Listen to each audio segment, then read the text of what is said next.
मेरे प्यारे भाइयों एवं बहनों, आप सभी का हमारे अपने YouTube चैनल कथा एवं उपाय में हार्दिक स्वागत एवं अभिनंदन है।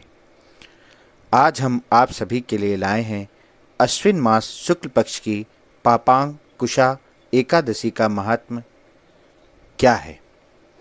तो आइए इस महात्म्य को ध्यानपूर्वक अवश्य श्रवण करें। यह समस्त प्रकार के पापों का नाश करने वाला व्रत है। तो आइए श्रवण करें। युधिष्ठिर ने पूछा, मधुसूदन, अब कृपा करके यह बताइए कि अश्विन के शुक्ल पक्ष में किस नाम की एकादशी होती है। भगवान श्री कृष्ण बोले, राजन, अश्विन के शुक्ल पक्ष में जो एकादशी होती है वह पापांकुशा के नाम से विख्यात है। वह सब पापों को हरने वाली तथा उत्तम है।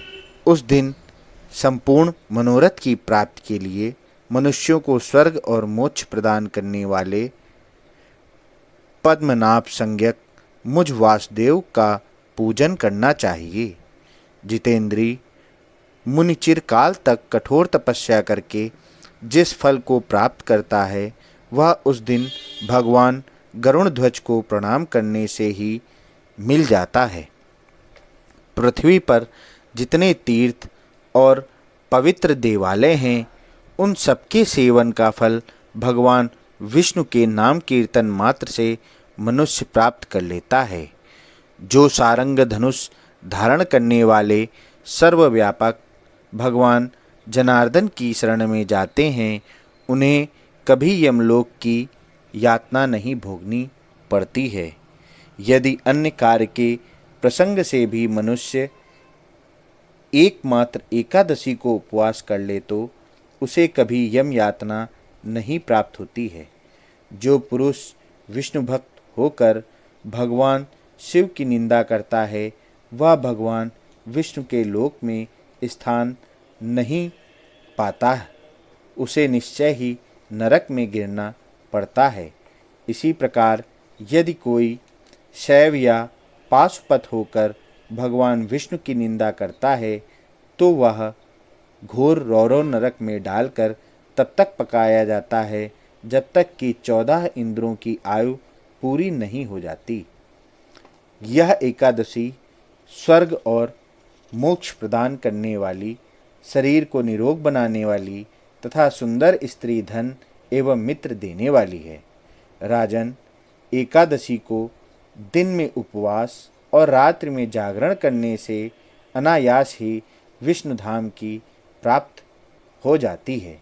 राजेंद्र, वह पुरुष मातृ पक्ष की 10, पिता के पक्ष की 10 तथा स्त्री के पक्ष की भी 10 पीढ़ियों का उद्धार कर देता है। एकादशी व्रत करने वाले मनुष्य दिव्य रूपधारी, चतुर्भुज, गरुण की ध्वजा से युक्त, हार से सुशोभित और पीतांबरधारी होकर भगवान विष्णु के धाम को जाते हैं। अश्विन के शुक्ल पक्ष में पापांकुशा का व्रत करने मात्र से ही मानव सब पापों से मुक्त हो श्री हरि के लोक में जाता है। जो पुरुष स्वर्ण, तिल, भूमि, गौ, अन्न, जल, जूते और छाते का दान करता है वह कभी यमराज को नहीं देखता। नरश्रेष्ठ दरिद्र पुरुष को भी चाहिए कि वह यथाशक्ति स्नान दान आदि क्रिया करके अपने प्रत्येक दिन को सफल बनावे। जो होम, स्नान, जप, ध्यान और यज्ञ आदि पुण्य कर्म करने वाले हैं उन्हें भयंकर यम यातना नहीं देखनी पड़ती। लोक में जो मानव दीर्घ आयु, धनाढ्य, कुलीन और निरोग देखे जाते हैं वे पहले के पुण्यात्मा हैं। पुण्यकर्ता पुरुष ऐसे ही देखे जाते हैं। इस विषय में अधिक कहने से क्या लाभ। मनुष्य पाप से दुर्गति में पड़ते हैं और धर्म से स्वर्ग में जाते हैं। राजन, तुमने मुझसे जो कुछ पूछा था उसके अनुसार पापांकुशा का महात्म्य मैंने वर्णन किया। अब और क्या सुनना चाहते हो।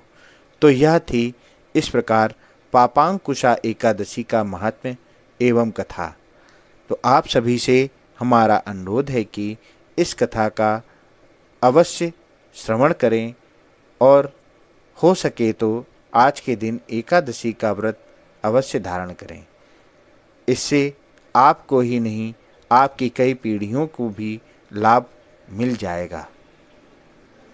तो आशा है कि आपको हमारा वीडियो पसंद आया होगा और आपसे अनुरोध है कि आप हमारे इस वीडियो को अधिक से अधिक शेयर व लाइक अवश्य करें।